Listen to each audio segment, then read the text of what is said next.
नांदेड जिल्ह्यातील अनेक भागात सोयाबीन पिकांवर येलो मोझॅक विषाणूचा प्रादुर्भाव झाला आहे. त्यामुळे फलधारणेच्या काळात सोयाबीनची पाने पिवळी पडून गळून जात आहेत.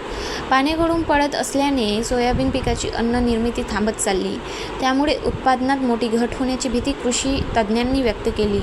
नांदेडच्या नायगाव, मुखेड आणि बिलोली तालुक्यातील शेकडो एकर सोयाबीनच्या पिकांवर हा प्रादुर्भाव आढळून आला आहे. नांदेडमध्ये खरीप हंगामात सर्वाधिक पेरणी ही सोयाबीनची झाली. सोयाबीन पीक वाढवण्यासाठी शेतकऱ्यांनी हजारो रुपयांचा कर्ज केले. मात्र आता येलो मोझॅकच्या प्रादुर्भावामुळे शेतकऱ्यांच्या तोंडचे पाणी पडालं आहे.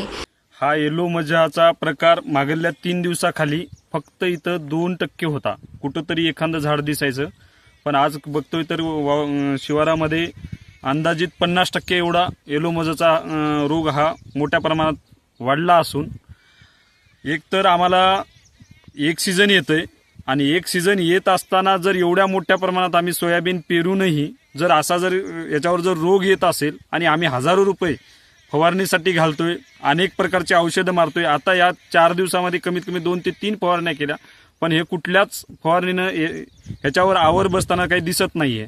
तर नेमकं शेतकरी म्हणून आम्ही करायचं काय हा प्रश्न आमच्या समोर आहे.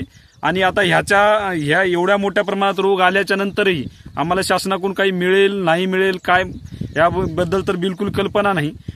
पण शासनही देऊन आम्हाला तुटपुंजी मदत जरी केली तरी आमचा जो एवढं मोठ्या प्रमाणात होणारं नुकसान कसं टळेल याबद्दल आम्हाला काहीच समोर एवढे प्रश्न उद्भवलेत की आम्ही काहीच त्यावर बोलू शकत नाहीये. गाव माझा न्यूज करिता तानाजी शेगावकर, नांदेड.